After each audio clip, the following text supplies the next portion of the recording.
process, the peer review process, the grant review process will beat those new ideas out of you. And I'm sure he probably didn't make a lot of friends in academia with that article, but it's a kind of an interesting argument.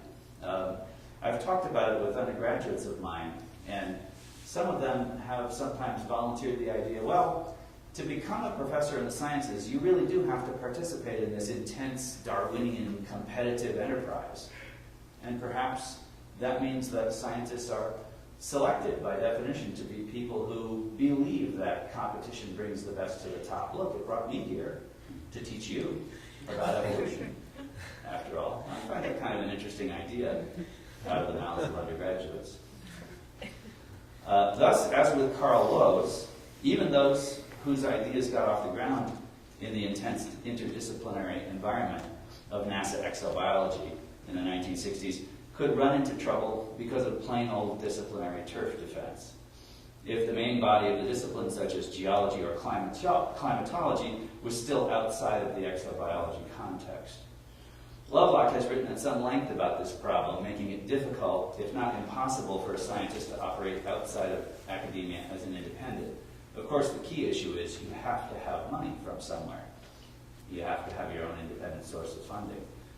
The chemist Peter Mitchell was independent, wealthy. He could start his own lab at Berlin and pursue his chemiosmotic hypothesis, even in the face of enormous opposition from the biochemical world at that time. But not many of us are, especially when we're young and just getting our career started.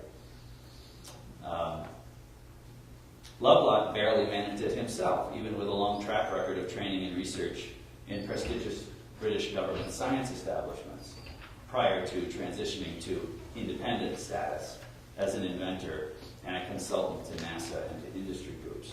One of his most important sources of income for decades has been the patent revenue from the gas chromatography things that he invented in the late 1950s.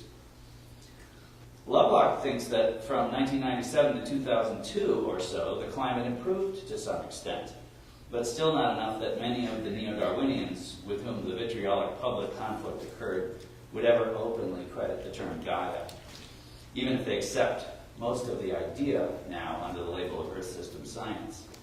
As he put it in 2002, the grandees over here in Britain are ready to admit, even at small meetings, that they were wrong to ridicule Gaia.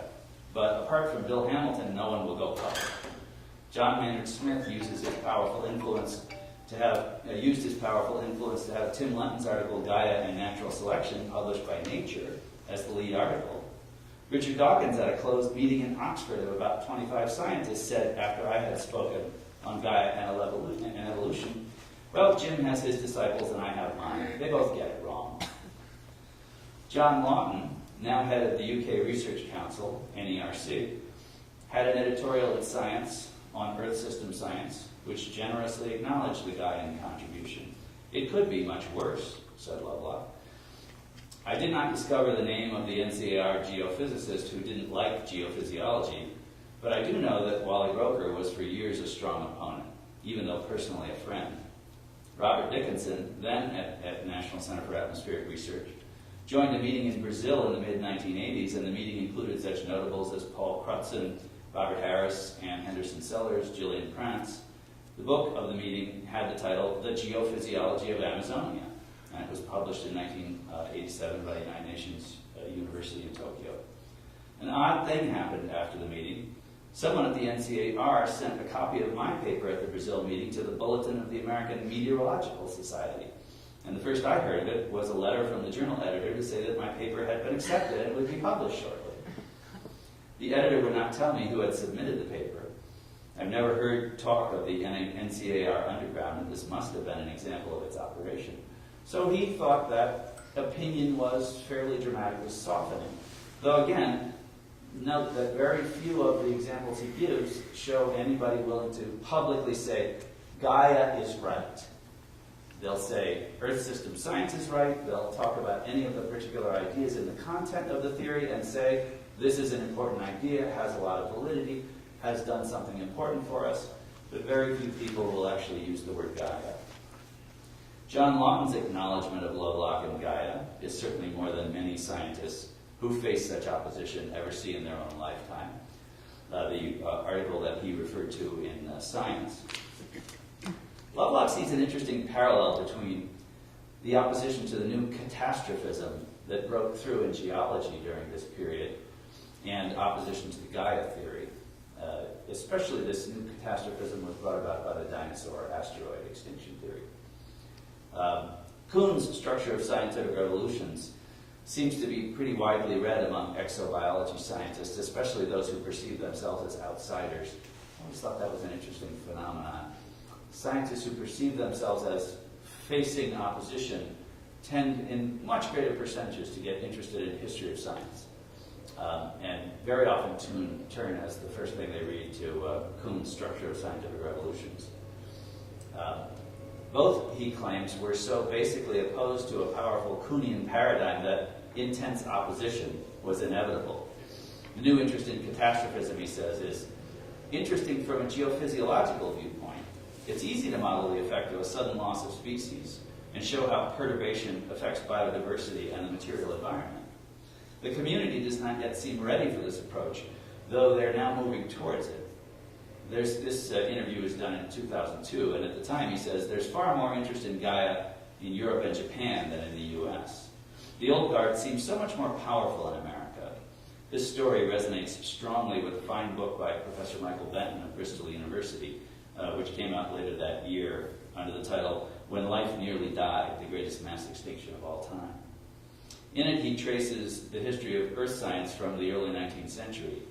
Benton observes the power struggle between the catastrophists and the uniformitarians, with such strong figures as Lyell and Darwin on the side of gradual evolution, and shows convincingly how gradualism became the all-pervasive dogma of both earth and life science. So powerful was this dogma that it persisted in spite of abundant contrary evidence until Alvarez and his colleagues produced almost unequivocal evidence for an impact catastrophe as the cause of the Cretaceous tertiary extinction.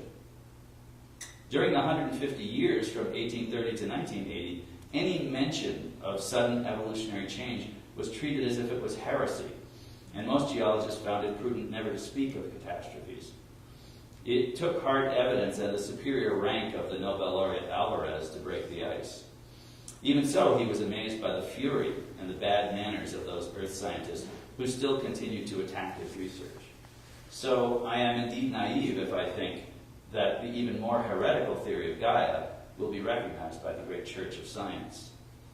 Young scientists who imagine they have nothing to lose occasionally break ranks, as the articles showed, articles that he had referred me to, but even then, they can only refer to it obliquely.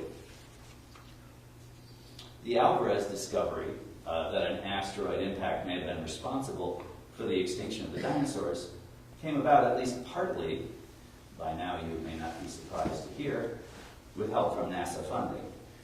As I'll discuss below, the saltationist or anti-gradualist aspect of Margulis's serial endosymbiosis theory contributed to a similar reaction against it by neo-Darwinian biologists, again, such as Maynard Smith and Ford Doolittle. And both theories touched on other cultural hot buttons. But more anon, but first let's look a little bit more closely at serial endosymbiosis theory. I know I'm reviewing at a very elementary level for some of you in the room, but I also see students.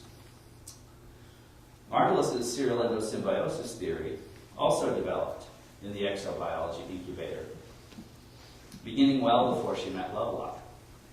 During her marriage to Carl Sagan, with Joshua Lederberg as close family friend and mentor to both young scientists, Margulis was intimately familiar with exobiology research and the very creation of the field. It was Lederberg who coined the term exobiology in 1958. And this from before she even began her graduate work in protist genetics under Hans Rees at University of Wisconsin. She met two other crucial mentors, Elsa Barghorn at Harvard University and Philip Morrison at MIT. It was Barghorn who first invited her to a NASA Origin of Life conference at Princeton in 1967, just as her first paper on endosymbiosis was going to press in the Journal for Theoretical Biology. Thus, her thinking about microbial genetics occurred in an intellectual environment thoroughly steeped in exobiology and origin of life thinking. The chief argument of her 1967 paper, was that microscopic cytology, DNA, and other biochemical evidence supported an idea from the 1920s, but largely dismissed by cell biologists. This was that mitochondria so closely resembled certain free-living aerobic bacteria, and chloroplasts so closely resembled certain free-living cyanobacteria, that the most likely explanation was that these, and perhaps other organelles, such as centrioles or kinetosomes, originated as free-living bacteria that had been engulfed serially over time by some mycoplasma-like ancestral cell, but not digested. A double-layered membrane around each organelle also seemed to support this scenario. The outer membrane was the remnant of the mycoplasma cell membrane that formed a phagocytic vacuole when the bacteria were first ingested. Because they were able to set up a symbiotic relationship benefiting the host cell, these bacteria became organelles that divided ever afterwards in synchrony with the host cell. They went from captured organisms to organelles. And this meant that the emergence of the eukaryotic cell, arguably the single greatest evolutionary breakthrough in the history of life on Earth, was not created by tiny cumulative random mutations, but rather by large leaps involving acquisition of an entire microbial genome at once, contradicting a fundamental tenet of neo-Darwinian evolutionary thought. Some of those genes might become incorporated into the DNA of the host cell over time. Others would remain as the DNA detectable in mitochondria and chloroplasts today. Once again, the idea received quite a cool reception. Peer review for federal grants was outright hostile, as will be discussed below. Still, Lederberg, Barkhorn, and Morrison encouraged her to keep at it. When he first became the head of NASA Exobiology program grants in 1970, Richard Young turned up at almost every interdisciplinary exobiology and origin of life meeting, and was always recruiting, especially young scientists. Young approached scientists whose work he thought was promising, or they approached him after the word got out, and suggested that they apply for exobiology program funding at a modest level. Seed money was what he had in mind. Thus, in 1971, Cyril Panaparuma recommended Margulis's work on serial endosymbiosis theory to Young after she had been turned down by NSF, and Young encouraged her to apply. At an April 1973 Paris Origin of Life meeting, Young approached Carl Lowe's and suggested he apply. Young funded both of them immediately, though modestly, and NASA was a critical means of support for both, almost the sole means of support for Margulis until it ended in 2002. In particular, Young was looking for ideas so interdisciplinary in their breadth that they were having difficulty getting funded by places like NIH or NSF. The first person with the origin of life or exobiology as a major research focus to get elected to the National Academy of Sciences was Stanley Miller, and that wasn't until 1973, if that's some kind of a benchmark of how difficult the interdisciplinarity of exobiology type questions made it for somebody to reach the upper echelons of America, the American science establishment. So the field was still perceived as an odd borderland area, not fitting comfortably into biochemistry, geochemistry, microbiology, cell biology, or any other existing disciplinary niche, though it drew upon all of these and funded researchers in all of these. The large federal science funding agencies were organized to review proposals pretty much along disciplinary lines at this time. Thus, something far from central to cell biology, like Margulis's 1970 proposal for work related to endosymbiosis, was likely to be rejected by NSF's cell biology division, often rejected out of hand. As Jan Sapp has shown, by 1970, the study of cytoplasmic inheritance, such as Margulis's study of DNA in mitochondria, chloroplasts, kinetosomes, and other organelles, had been marginalized by the rising power of nuclear chromosomal inheritance work, especially after Watson and Crick's DNA structure. And I talked a little bit about this yesterday. Even E.O. Wilson and other people who worked on whole organisms in any field were beginning to feel like all the research money was draining away to molecular biology by 1970 or so. Margulis recalls, I applied for a 3-year grant for $36,000. This is the NSF grant.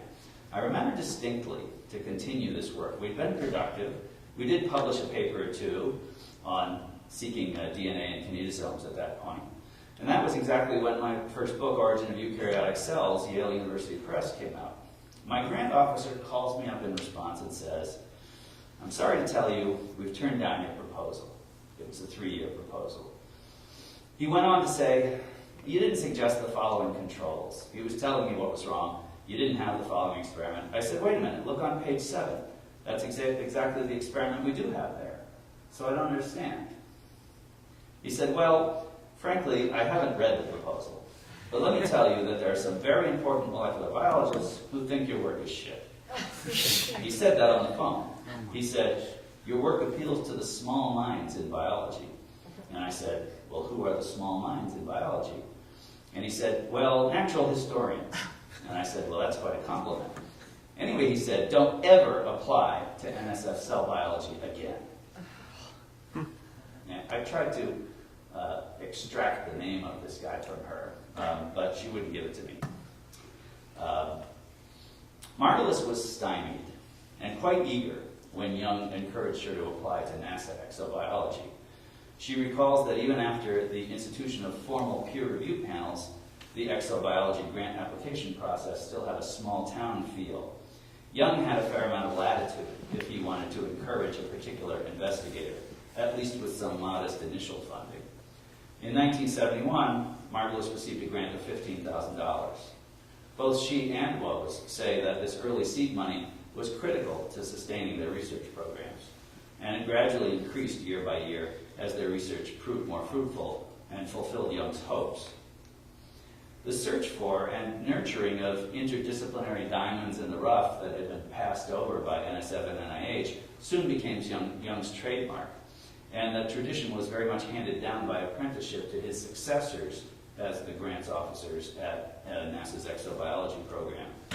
People who first met Origin of Life workers or first got connected with NASA through these meetings, in addition to Margulis, Lovelock, Woes, include Elzo Barghorn, Jim Schopf, Alan Schwartz, Carl Sagan, Leslie Orgel, Jeff Beta, Dick Holland, David Buell, Saul Kramer, and many, many others. Barghorn was a well-established geologist, but Schwartz and Beta were still graduate students when they first attended these NASA meetings, and Schopf had only just finished his PhD. Many others were still quite young scientists, Anaparuma, Sagan, Margulis, or were unknown to the few who had dedicated their research primarily to Origin of Life and or to exobiology. Stanley Miller himself was only 37 when he attended the NASA-sponsored meeting in Princeton in 1967. Margulis was 29. Many of the reasons earlier ideas on endosymbiosis had faced opposition were still in play.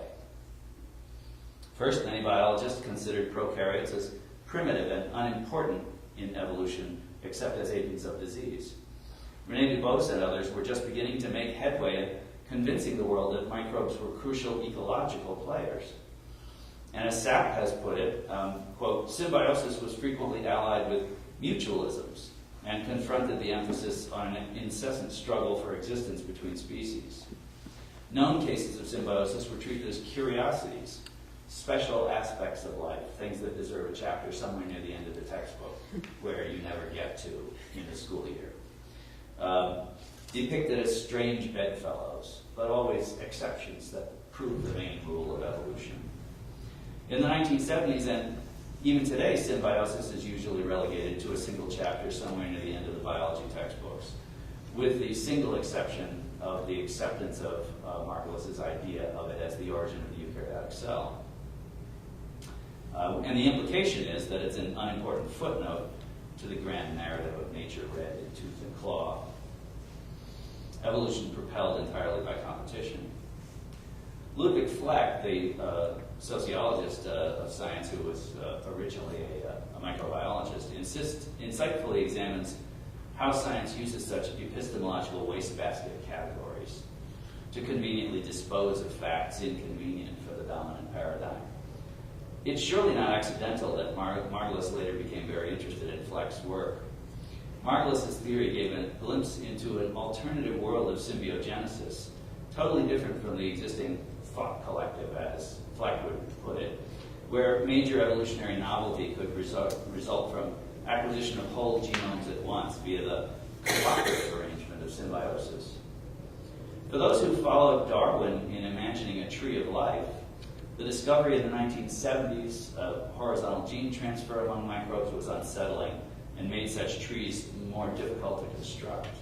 Endosymbiosis seemed to hold out the possibility that branches and whole trunks could randomly graft onto one another, rendering the entire tree constructing enterprise of dubious value. Stephen Jay Gould had tried to calm tree makers by suggesting that an evolutionary bush would work better. But Margulis seemed to be showing a glimpse into an evolutionary process that was more like a hopelessly tangled jungle. In those thickets, evolutionary novelty could be acquired in huge saltations, not merely via tiny, gradually accumulating steps by mutation. More than that, symbiosis could be construed by some as a cooperative process, being of equal importance with competition in driving evolution forward by acting as a powerful generator of evolutionary novelty for selection to work upon. Not only were skeptics, just as in the case of Gaia, rather more visceral in the intensity of their criticism than you usually see in scientific debate, when Margulis became a public supporter of Lovelock's Gaia hypothesis in 1973, this seemed to confirm the critics in their harsh judgment of her interest in his ideas that, oh, there she goes again on something else that can't possibly be true. The reaction to both Gaia and SET showed many parallels that suggest wider cultural themes may have been involved. Recall, for example, that when Ford Doolittle first attacked Gaia theory, the title of his paper, Is Nature Really Motherly? And its publication in the Coevolution Quarterly suggests that neo-Darwinian biologists saw Margulis's involvement in both ideas not as coincidental, not just because they were both bad ideas in their eyes. Coevolution was edited by Stuart Brand of Whole Earth Catalog fame, and it had championed Lovelock's Gaia hypothesis. Brand had placed a very favorable review, very visibly, within the first few pages of the October 1980 Next Whole Earth Catalog. I hope there's some people in this room besides me who remember the Whole Earth Catalog. While affiliated with sustainability and appropriate technology ideas, the Whole Earth Catalog and the Coevolution Quarterly avoided politically correct party line environmentalism. Brand was in particular taken with Lovelock's somewhat curmudgeonly remarks about environmentalists and his cybernetic engineering point of view. Lovelock decried all the hoopla, for example, about chlorofluorocarbon propellants from spray cans. It was, after all, he who had first discovered the accumulating chlorofluorocarbons in the atmosphere. He said in the first Gaia book in 1979, in one of his responses in the Coevolution Quarterly, I'm not unconcerned about CO2 or acid rain or even the ozone war. I just think that the environmentalists have their priorities misplaced. They agonize over a still unproven hypothesis that the current production of chlorofluorocarbons might slightly deplete ozone, while in the meantime the tropical forests are being ripped off at a rate which could eliminate them in 2 decades. This seems to me truly straining at the gnat while swallowing the camel. Of course, Lovelock turned out to be mistaken about the severity of ozone depletion, as the discovery of the Antarctic ozone hole revealed a few years later. Predating the nuclear winter debate by 3 years, Brand took up Lovelock's claim that Gaia would probably survive a nuclear exchange between the US and the USSR, though humankind might not.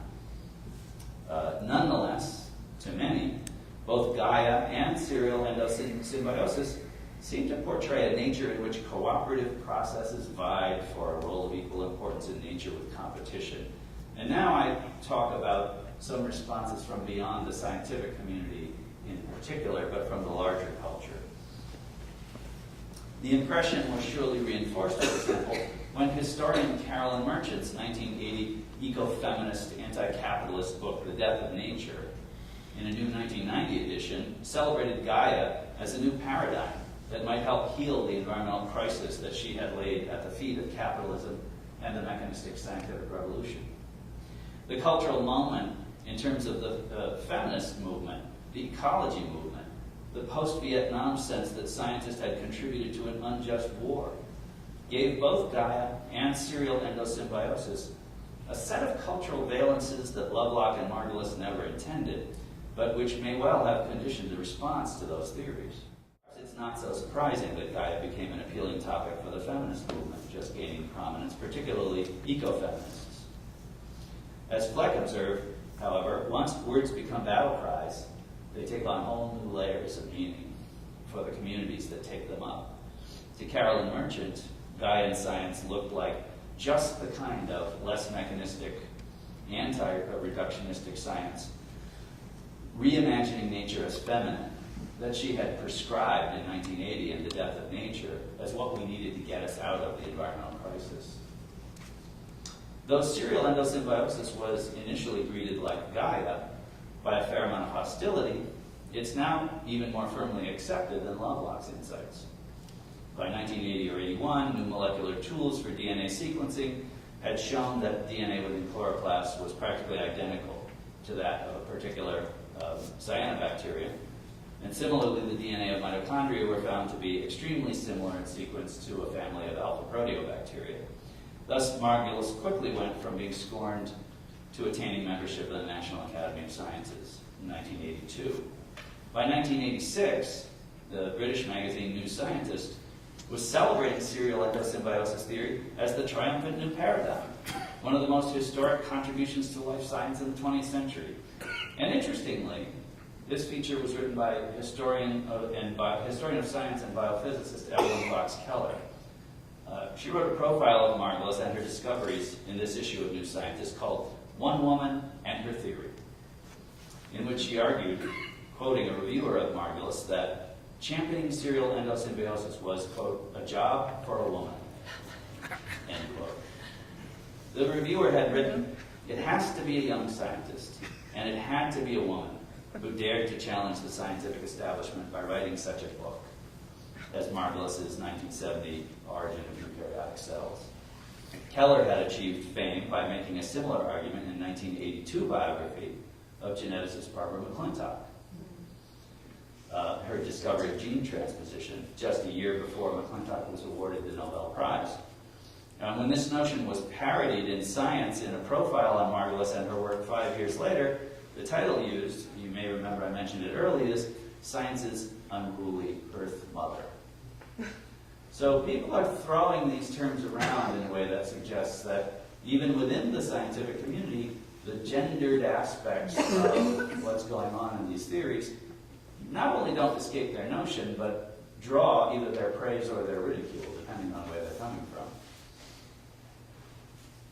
from. While the idea of a gendered science, as Keller sometimes put it, enjoyed an academic heyday for a decade or so, Margulis herself strongly resisted such an idea, at least as a description of her own work. In my interview with her, she said, quote, they say it's a kind of science only a woman could do, that Earth Mother crap. And that's a backdoor way of putting it down, of saying it's not really top quality science.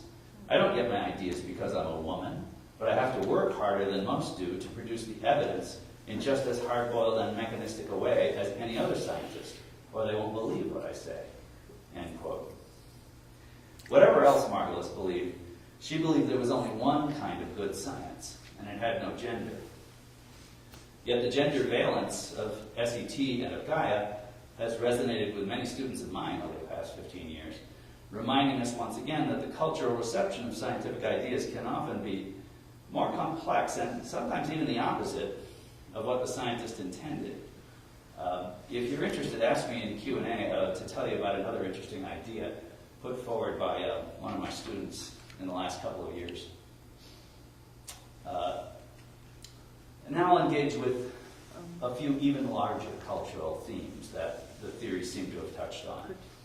What of Merchant's claim that Gaian science was the kind that could help change the attitudes that had led to the environmental crisis? How long? 2 minutes, maybe? Okay. Or Though at first poo-pooing alarmist environmentalists, in later years after becoming alarmed over global climate change, Lovelock himself wrote that much scientific resistance to Gaia might be rooted, consciously or unconsciously, in the fact that Gaia contradicted another Darwinian view, that humans were passive responders to environmental change rather than in the driver's seat when it comes to causing environmental change. Lovelock began to think along these lines almost from the first exchange with Fort Doolittle in the spring of 1981. Life changes the environment, quote, the options then open to life as a whole are constrained by its past activities, end quote. By 2001, Lovelock had developed this idea much further and wrote a long piece in the Skeptical Inquirer, of all places, arguing at length that one of, he thought, the greatest barriers to the acceptance of Gaia was that it involved a direct recognition that we had much more ethical responsibility for the impact of our activities on the stability of Gaia than most people were willing to acknowledge. And he cited climate change and the public unwillingness on a large scale to recognize human responsibility for climate change as an important example of this. Nor were these merely Lovelock's idiosyncratic views about the theory's implications. As he pointed out above, moral philosopher Mary Midgley said, quote, the idea of Gaia is a useful idea, a cure for distortions that spoil our current worldview. Its most obvious use is, of course, in suggesting practical solutions to environmental problems, end quote. And most recently of all, philosopher Jacob Needleman, Gaia is a new vindication of thoughts that he had had since the 1970s when he worked on a team under the physicist David Langmuir on the first English translation of Vernadsky's classic, The Biosphere. Vernadsky was a geochemist who saw life as a cosmic phenomenon, which was to be understood in terms of the same universal laws that apply to such constraints as gravity and the speed of light. The laws of the NASA Exobiology program sought to explicate. Much as Aldo Leopold in the 1920s linked such ideas with the work of Russian philosopher and mathematician P.D. Uspensky, Needleman also sees the problem of man's relationship to the earth through the lens of the teachings of Uspensky and his teacher, George Gurdjieff. He sees the symbiotic microcosmos of the eukaryotic cell and its parallel with symbiotic Gaia as a reflection of the ancient dictum, as above, so below. Needleman felt the Gurdjieff-Uspensky system of ideas was validated and given environmental relevance when he read Lovelock and Margulis's work on Gaia. Life is a planetary phenomenon, he concluded, and Earth needs life for its own evolution. Or rendered more plainly, it's humanity's low level of consciousness, including the impact of our activities on the stability of Earth's ecosystems, that's pushing the biosphere to the verge of collapse. So we must increase our consciousness in order to avert that tragedy. The cultural valences of these ideas have been powerful and widespread indeed. Thank you.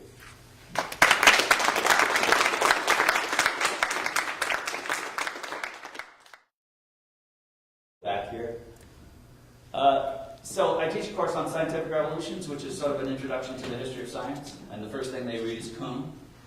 And a student who was not yet declared as a major when he took this course 2 years ago comes back to me a year later, about a year in the past now, declared as a physics major and says, I can't stop thinking about this. I've been thinking about this for a year since I was in this course.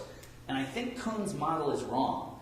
It's not that a new paradigm comes in and just knocks the old paradigm. It's much of the time, it's more like endosymbiosis. It's more like Einsteinian relativity came in and engulfed Newtonian mechanics, and they continued together as this symbiogenic unit. And I thought, well, now that's a pretty interesting idea. How about if I send that off to Lynn Margulis and see what she says? And I sent it off to her. This was, I think, the 4th of November last year. And here's her reply.